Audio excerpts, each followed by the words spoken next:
예, 오늘 좀 저희가 살펴보려고 하는 것은 음 이 교회를 위한 또 우리 성도들을 위한 서로서로를 위한 그러한 역할에 대해서 좀 생각을 해 보려고 합니다.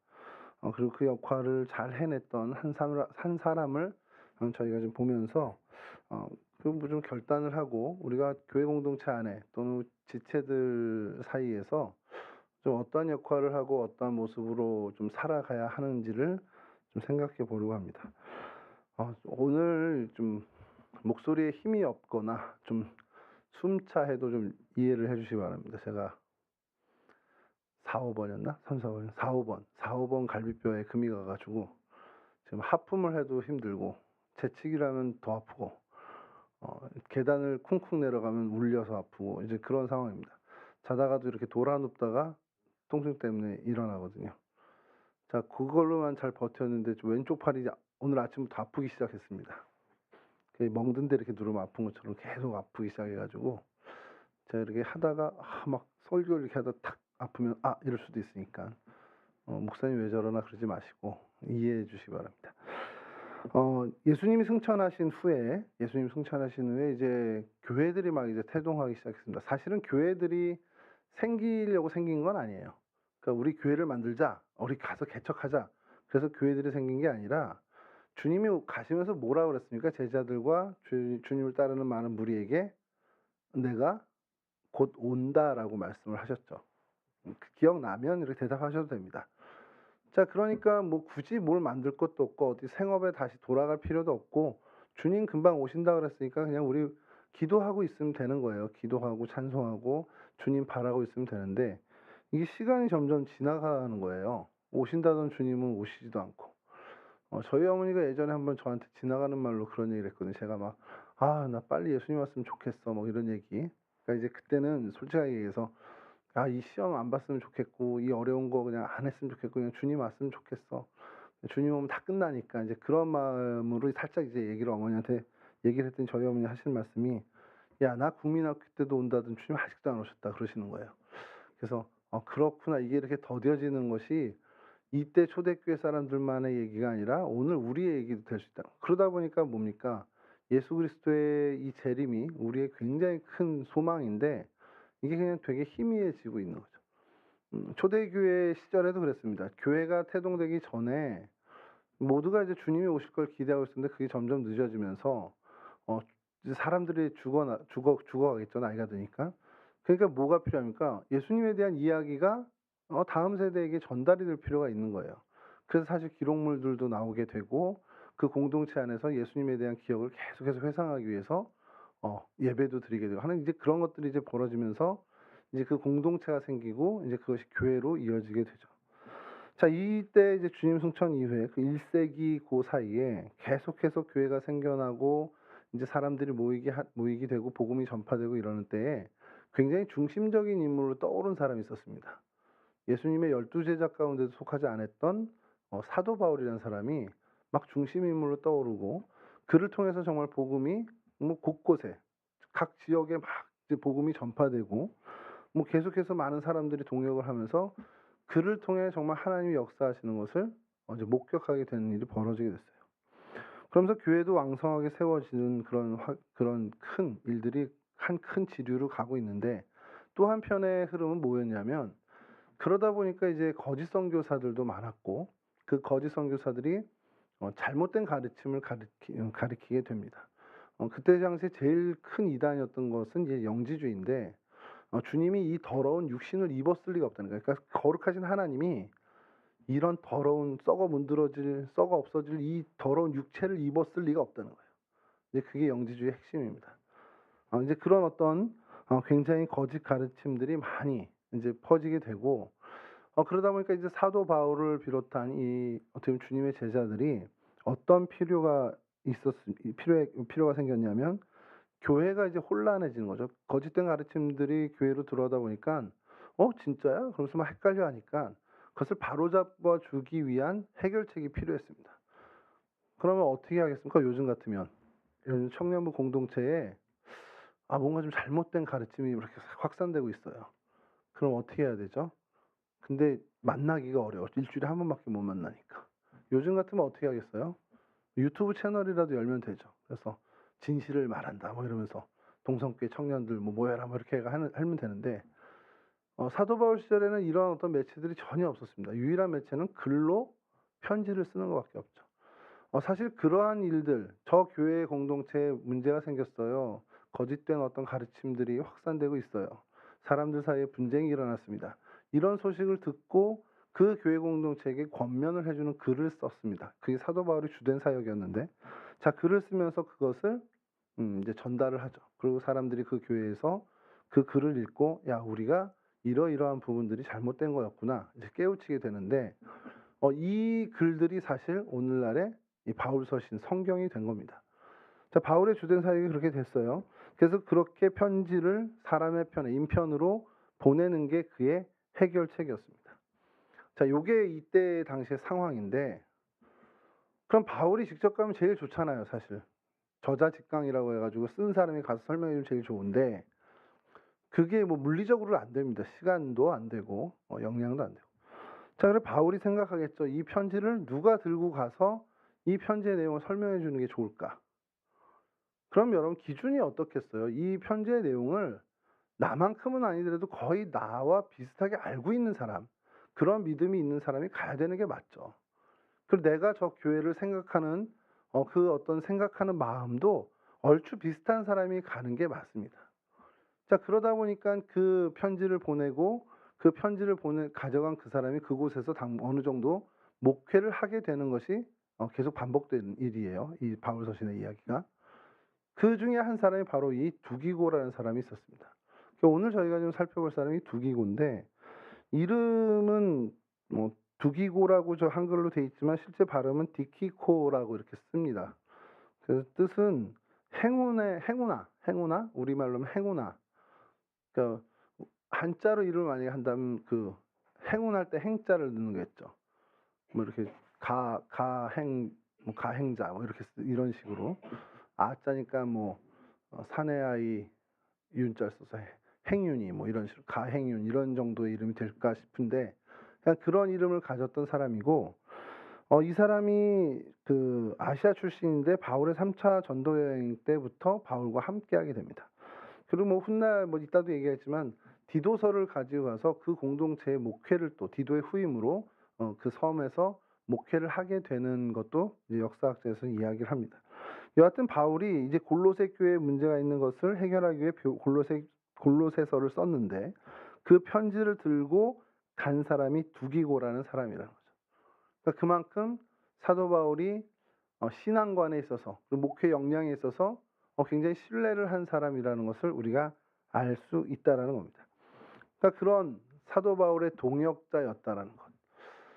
이 동역자라는 게 왜 이게 중요하냐면, 사도 바울의 사역을 이렇게 평가하잖아요. 후대 이제 신학자들이나 성경학자들이 평가를 할 때, 사도 바울의 사역의 제일 큰 성공적인 선교 사역을 하게 된 결정적인 이유를 얘기할 때 제일 첫 번째가 뭐냐 그러면, 뭐 그의 어떤 주님을 경험한 그 어떤 은혜의 경험, 뭐 그것도 있을 수 있고, 그가 배워왔던 그 학식들, 뭐 사내들인 공의회에 뭐 들어가고 또 가말리알의 문화생이었던 어떤 그의 이력, 이런 것들을 손에 꼽기도 하는데, 그거보다 더 혁혁한 이 성공의 기초의 틀을 다지게 된 것은 사람이었다는 겁니다. 그러니까 즉 동역자들이었다는 거예요.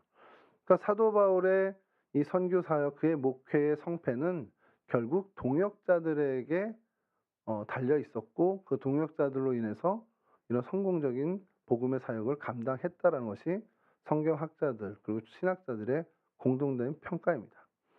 그러니까 사도 바울의 개인적인 능력도 뛰어나긴 했지만, 그 뛰어난 것을 훨씬 더 빛을 발하게 해준 것이 바로 그 주변에 있었던 신실한 그의 동역자들이었다는 거죠. 그러면서 그냥 드는 생각이 그거예요. 야, 사도 바울은 이런 복을 받았구나. 야, 나는 이런 복을 받지 않았나, 이런 생각을 하는 거죠. 제가 이렇게 사역을 좀 돌이켜 보면, 제가 이렇게 기타를 어느 정도 배우다 말고 또 별로 이렇게 박자감도 없지만 흥미를 못 가졌어요, 찬양 사역에. 그러다 보니까 그냥 성경 공부하는 쪽으로만 딥다이브한 거죠. 그러니까 시간이 어느 정도 지나고 나니까 찬양 인도라는 걸 경험해 본 적도 없고 할 능력도 제 안에 없더라는 겁니다. 그래서 이제 사역을 하게 되죠. 교회 사역을 하게 될 때 어떻게 보면 굉장히 핸디캡입니다. 어느 가는 교회마다 제가 찬양 인도를 못 하니까 찬양 인도를 좀 같이 해줄 만한 사람이 필요한 거예요. 근데 참 감사한 것이 지금까지 가는 교회마다 하나님께서 그렇게 사람을 붙여주시고 사람을 세워주셔서 찬양 인도에 대해서 고민을 단 한 번도 안 하게 해주셨습니다. 뭐 일전에 한번 우리 성경 공부하는 중에 말씀을 한번 드린 적이 있는데, 심지어 어느 정도까지였냐면 그 라스트라는 찬양 팀이 있어요. 그러니까 CCM 가수죠. 그 그룹인데 거기에 있는 양진규라는 우리 지금 목사님이 되셨는데, 양진규라는 당시 청년이 그냥 지나가다 교회에 와서 예배드리다가 목사님 저 여기서 같이 좀 예배를 드리고 싶어요. 그래서 예배 드릴 거면 찬양 인도 좀 도와줘. 그러고서는 찬양 인도도 하게 되는, 그러니까 되게 우연이지만 굉장히 하나님이 섬세하게 하나하나 좀 타이밍 잘 맞춰서 그렇게 붙여주신 은혜를 제가 기억을 합니다. 그러다 보니까 무슨 생각이 들었냐면, 어디서 어떤 일을 하든 어떤 사역을 감당하든 하나님이 사람이 부족해서 일을 못하게 하시진 않겠구나, 이런 이제 확신은 좀 드는 겁니다. 자, 그게 이제 제가 제 사역을 되돌아봤을 때 나한테는 하나님이 참 많은 동역자를 주셨구나라는 생각을 하고 감사를 하게 되는데, 그러면서 이제 드는 생각이 완전 영으로 바뀌면서, 그럼 나는 누군가에게 이런 동역의 역할을 해준 적이 있나라는 생각이 드는 겁니다.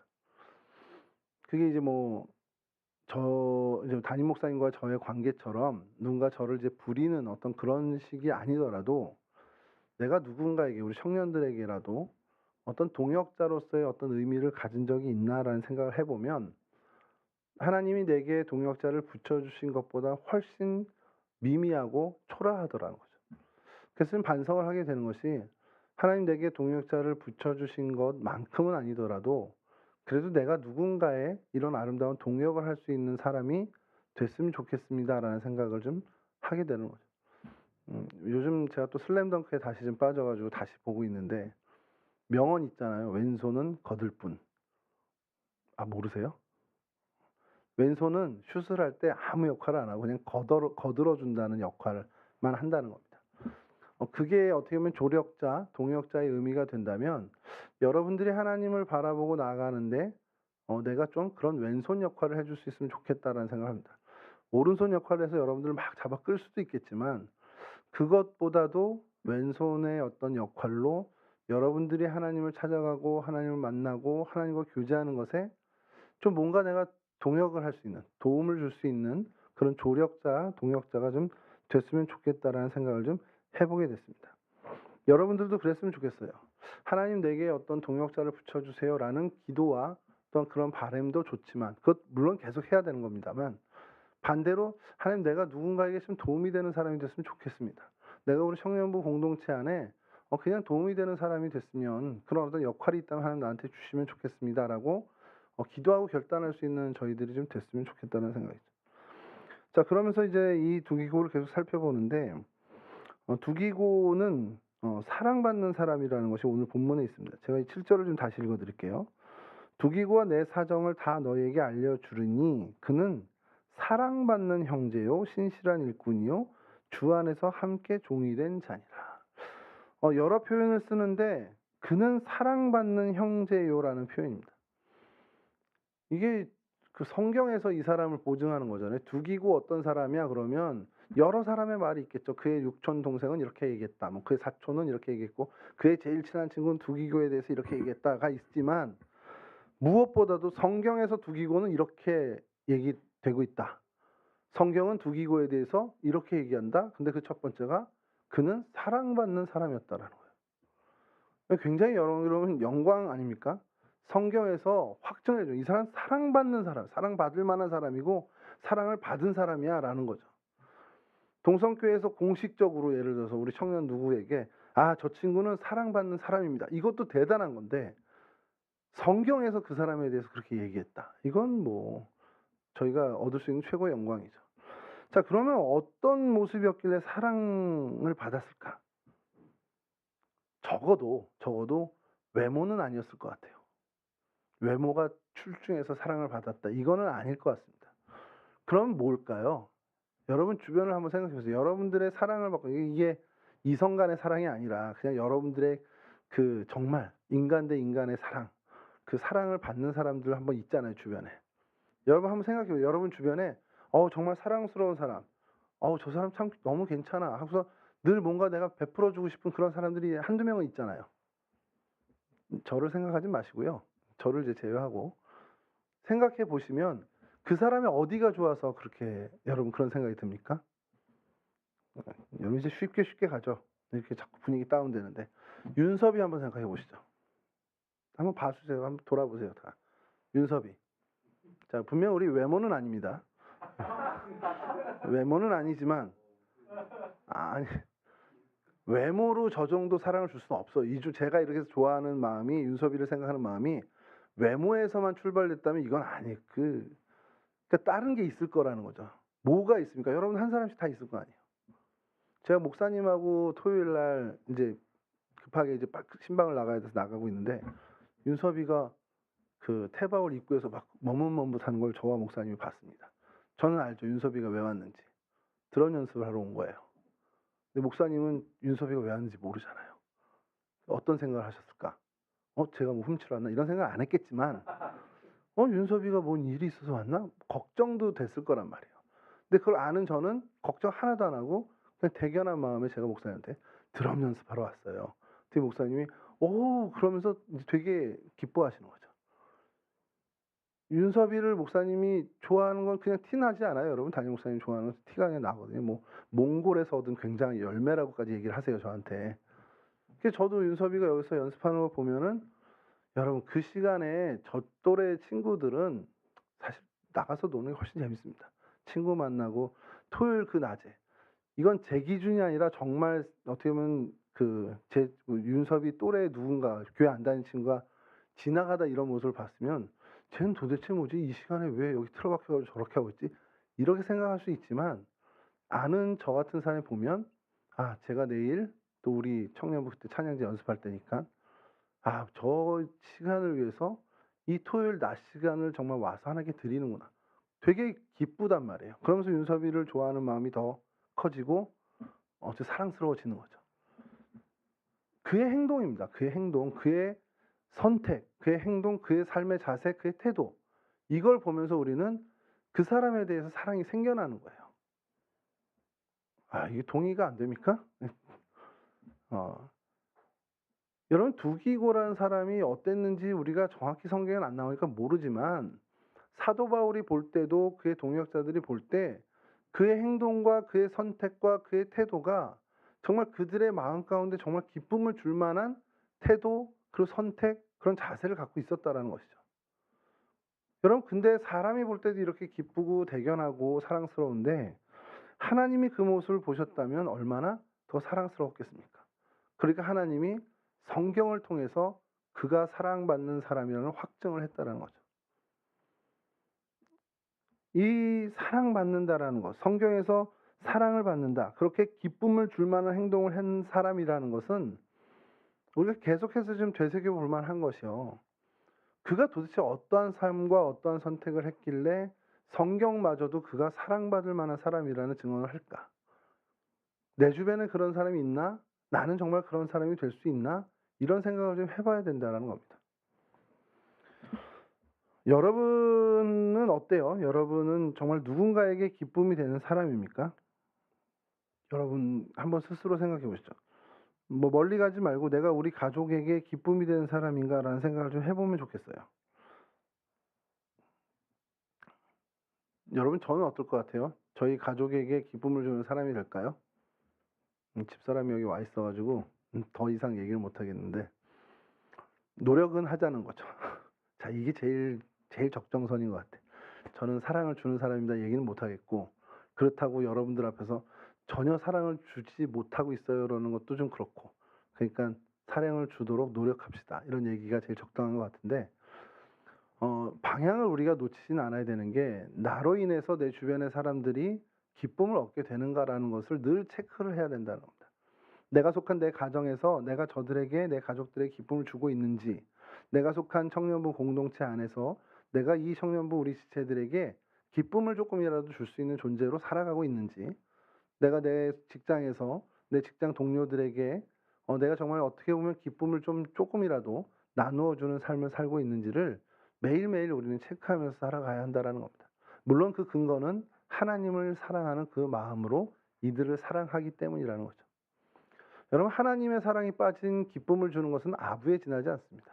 처세술에 지나지 않습니다. 그러나 하나님을 사랑하는 마음으로 이들에게 내가 기쁨이 되어야겠다는 마음이 들어갈 때 그것이 진짜 사랑으로 열매를 맺게 된다는 것이죠. 여러분, 두기고의 이 행동, 선택, 어떻게 보면은 자세가 적어도 많은 형제들에게 기쁨을 줄 만한 행동이었다라는 것. 그래서 여러분, 우리는 그럼 어떤 행동으로 사람에게 기쁨을 줄 수 있을까? 오늘날에. 그래서 제가 좀 찾아봤는데, 이게 뭐 다 달라요. 어떤 모습에 기쁨을 얻고, 누구는 어떤 선물을 해줘야 기쁨을 얻고, 이런 기준이 다 다른데, 제가 그래서 혼자 좀 상상을 해봤습니다. 내가 사랑을, 제가 후배나 동생들을 좀 어떨 때 좀 사랑스러워 했나라는 기억을 좀 되새기면서 한번 생각했는데, 예의 바른 사람에게는 제가 좀 굉장히 기쁨을 얻고 좀 대견해하고 좀 잘 챙겨주는 것 같아요. 제가 스스로 그냥 막 모르겠어요. 그 사람에 대해서 그냥 좋아하는 마음이 이렇게 생겨나는 겁니다. 예의 바른 그 후배들이나 친구들을 봤을 때. 그리고 또 하나는 제가 좀 좋아하는 건데, 고자질 안 하는 사람을 좀 되게 좋아했어요. 가만히 생각. 와가지고 형 알았어요. 쟤 저래요. 이런 얘기하는 거 별로 안 좋아하는데, 그런 거 없이 오히려 야 이거 누가 이렇게 했어? 그랬더니 제가 했습니다 하면서 하지도 않은 일을 좀 덮는, 약간 이제 남의 허물을 좀 덮어주거나 자기 것으로 책임을 갖는 그런 후배들을, 또 군대에서는 그런 후임들을 제가 좀 많이 좋아했던 것을 좀 생각하게 됐습니다. 그리고 세 번째로 생각해 본 것이 아주 소소한 것들 챙기는 사람을 제가 좀 좋아했어요. 그러니까 같이 식당을 갔는데 저는 이제 숟가락을 주로 이렇게 하면은 냅킨 안 깔거든요, 잘. 근데 이렇게 해놨는데도 불구하고 냅킨을 딱 꺼내서 거기다 이렇게 깔아주는 그런 후배들이 있더라고요. 그러면 별거 아닌데, 그냥 저 친구는 나를 많이 이제 존중해주고 챙겨주는구나라는 그런 생각과 마음이 들어서 그냥 이뻐해 주게 됩니다. 그 외에도 많겠죠. 그냥 겸손하거나 어떤 진실한 마음을 갖고 또 순수한 모습을 보였을 때, 어떻게 보면 정말 기쁨이 되고 사랑을 베풀게 되는, 소리게 되는데, 우리가 사람 사는 게 그렇게 크게 다르지 않다라고 한다면 두기고의 모습도 분명히 이런 모습들이 있었을 거예요. 그러니까 복음에 대한 열정 말고도 사람을 대할 때 그런 모습들이 있었다면 그건 바꿔 얘기하면 뭡니까? 상대에 대한 존중함이 있는 사람이라는 것이죠. 그러니까 결국 제가 말씀드린 예의 바라요, 허물을 감싸줘요, 소소한 거 잘 챙겨줘요. 이건 그냥 통칭해서 얘기하면 사람에 대한 존중이 있는 사람이었습니다라는 거죠. 우리가 왜 사람에 대한 존중이 생길까라는 고민을 해보면요. 그 이유는 신앙의 관점에서 봤을 때 그 사람을 하나님이 존중하고 있기 때문이라는 겁니다. 그러니까 제가 세준이하고 나이 차이 몇 살 되는지 모르겠는데, 나이 차이를 얘기할 수 없을 정도로 이젠 혁혁한 나이 차이가 나서 더 이상 고민할 필요 없지만, 어떻게 보면 세준 형제의 나이가 제가 좀 결혼을 일찍 더 하고 좀 더 일찍 사랑에 성공했다면 아들뻘도 될 수 있는, 그쵸? 00년생? 93년생? 그렇게는 좀 무리구나. 93년이면 군대에 있을 때니까.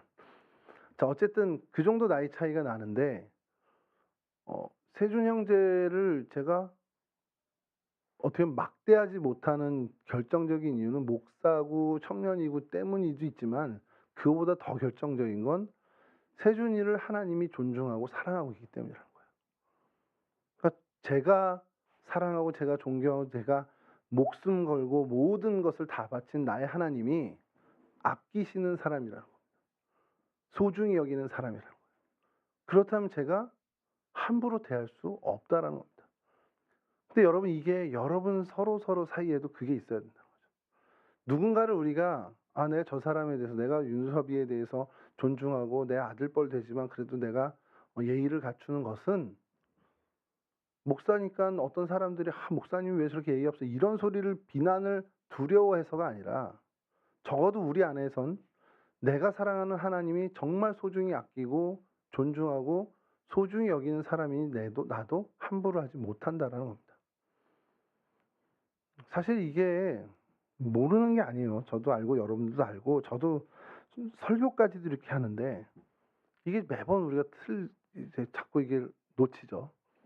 조금 전에도 저희 딸한테 제가 확 이 치미는 분노를 먹지 못하고 왔는데 오늘 설교 이렇게 준비해 놓고는 또 넘어지는 겁니다. 저희 딸은 뭐 저도 아끼지만 저보다 더 하나님이 아낄 거란 말이에요. 그럼 하나님이 그만큼 소중히 여기면 저도 존중하고 아끼고 정말 소중히 여겨야 되는데 걔가 저한테 안 그래. 이거 넘어져서 이렇게 됐더니 제일 먼저 하는 얘기가 아빠 나이 50에 어떻게 길에서 넘어져 이렇게 또 이렇게 무시하는 듯한 말. 근데 물론 이제 농담이겠지만 그러니까 그렇게 격없이 친하게 지내다 보니까 자꾸 그걸 놓치는 겁니다. 내가 정말 소중히 여겨야 되고 내가 정말 아껴야 되는 아이인데 또 놓치고 그래서 또 제 감정대로 또 막 하게 되고 우리 안에 그런 일들이 일어나죠. 당연히 일어나겠지만 얼른 우리가 그것을 털어버리고 서로를 정말 존중하는 그런 모습을 가져야 한다는 겁니다. 그게 서로에게 또 기쁨이 되고 사랑받는 사람으로 우리가 가게 되는 길이 된다는 것이죠. 오늘 우리가 총회를 합니다. 총회를 하는데 어떤 사람을 우리가 임원으로 뽑아야 되냐. 누구 말대로 선별할 정도의 사람이나 있었으면 좋겠다 누가 그러더라고요. 근데 누가 됐던 우리 정말 그를 소중히 여겨달라는 겁니다. 하나님이 소중히 여기시는 우리 회장님, 또 우리 부회장님, 총무님을 하나님이 아끼고 소중히 여겨서 내년 한 해를 이 청년부 공동체 섬기도록 기회를 주셨다면 하나님이 소중히 여기는 것만큼은 아니라 할지라도 우리도 소중히 여기면서 그들을 아껴줄 필요가 있다는 것이죠. 지금까지 청년부를 제가 2년여 이제 보면서 참 잘해 오는 것 같습니다. 여러분들이 서로에게는 참 사랑받는 또 사랑 주는 존재들로 잘 이렇게 지내오는 것 같아요. 이제 그 근거를 좀 더 신앙적인, 좀 더 하나님이 사랑하기에 나도 사랑한다라는 쪽으로 좀 더 그 색깔을 좀 더 짙게 가져가면 좋겠다는 욕심을 좀 갖게 됩니다. 여러분, 이러한 사랑받는 사람이면서 이제 오늘 본문에도 다시 한번 얘기하지만 이 두기고를 신실한 일꾼과 주의 종된 사람이라는 표현합니다. 근데 저는 이게 너무 자연스러운 결과라고 봅니다. 하나님으로부터 사랑받는 사람이라면, 그런 신뢰를 받는 사람이라면 하나님은 당연히 그를 통해서 하나님의 일을 행하십니다. 그러니까 하나님이 하나님의 일을 맡기실 때, 하나님의 일꾼으로 정해서 일을 맡기실 때 하나님의 사랑을 받는 사람에게 그 일을 맡길 수밖에 없다는 거죠. 사람의 세계는 좀 다를 수 있습니다. 자기가 아끼거나 자기가 조금 소중히 여기는, 소위 말하는 내 아들 정도 내 딸 같은 애라면 오히려 짐을 안 주죠. 짐을 덜어주는 경우가 많습니다. 예를 들어서 어떤 일을 시키는데 얘는 좀 군대에서 그런 일이 비일비재하죠. 제가 이제 병장이고 분대장일 때 누군가 일을 시킬 때 야 이거 좀 누가 좀 들고 가라 그러면 미운 놈 떡 하나 더 준다고 저 녀석 평소에 뺀질뺀질 거리는데 그러면서 야 너 이거 좀 들어 이런 식이 보통 인간의 세상의 원리입니다. 근데 하나님의 원리는 좀 달라요. 하나님의 원리는 하나님의 일을 맡기실 때 그의 십자가가 될 수 있고 굉장히 무거운 일이 될 수 있음에도 하나님이 더 사랑하는 사람에게 더 큰 무게감의 일을 맡기십니다. 왜 그럴까요? 그게 은혜고 그게 하나님의 축복임을 우리로 깨달으라는 거죠. 사명자가 되는 것, 하나님의 일을 맡은 그것 자체가 우리에겐 행복이 된다는 것을 하나님이 우리에게 일깨워 주기 위함입니다. 두기고가 이런 신실한 주의 종과 주의 일꾼이 된 것처럼 여러분 하나님의 사랑을 받는 사람으로 하나님의 일꾼, 정말 하나님의 일을 맡은 자들이 되기를 간절히 바랍니다. 청년의 때부터 이 일에 정말 승리하는 사람이 됐으면 좋겠어요. 하나님을 정말 하나님께 기쁨을 드리는, 그래서 하나님의 사랑을 얻는 그 일의 탁월함을 좀 가졌으면 좋겠습니다. 여러분 일상생활 속에서 또 교회에 왔을 때 하나님이 뭘 기뻐하실까를 좀 정말 사냥하듯 찾아가는 사람이 됐으면 좋겠습니다. 내가 이 일을 맡으면 하나님 기뻐하실까? 내가 이 친구를 이렇게 대하고 이렇게 따뜻한 마음으로 한마디 하는 것을 하나님 기뻐하실까?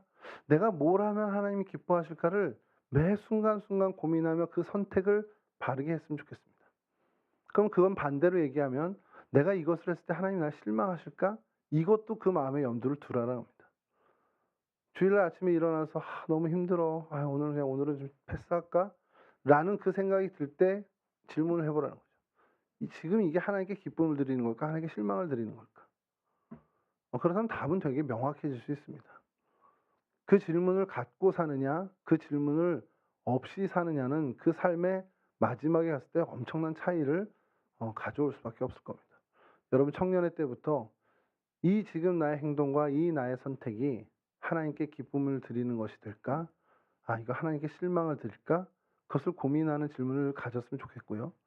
그 고민으로 인해서 여러분들이 하나님께 사랑을 받는, 기쁨을 드려 사랑을 받는 사람들이 되어서 하나님이 여러분들을 통해 하나님의 일을 하시도록 하나님의 일을 정말 멋지게 맡는 신실한 일꾼, 하나님의 종이 되는 그런 삶을 사실 수 있기를 주님의 이름으로 간절히 축원합니다. 잠깐 기도하겠습니다. 좋으신 하나님 감사합니다. 저희 가운데 은혜 주셔서 하나님 백성 삼아 주시고 하나님께서 맡겨주신 귀한 사명의 자리에서 늘 충성을 다할 수 있도록 은혜 주시니 감사를 드립니다. 하나님, 정말 누군가에게 정말 도움이 되는 그런 조력할 수 있는 사람이 되는 저희의 모습을 꿈꿔봅니다. 나를 통해서 누군가가 온전히 하나님 앞에서 세워지고 나를 통해서 위로받고 나를 통해서 하나님의 사랑을 경험하는 그 귀한 일에 우리가 쓰임받는 그러한 사람이 될 수 있도록, 그래서 정말 그에게 동역자라고까지 칭호를 얻을 수 있는 그러한 우리 청년들이 될 수 있도록 도와주시옵소서.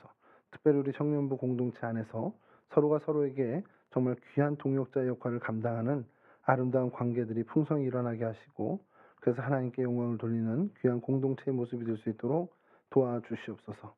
하나님께 기쁨을 줄 만한 정말 그 행동을 선택할 수 있는 저희가 되길 원합니다. 우리의 하나님 태도와 우리의 자세와 우리의 선택이 하나님께 기쁨을 드리는 그런 삶을 사는 저희가 되게 하여 주시고, 그렇게 하나님께 기쁨을 드릴 때 하나님의 사랑을 받는 거룩한 하나님의 백성들 될 수 있도록 도와주시옵소서.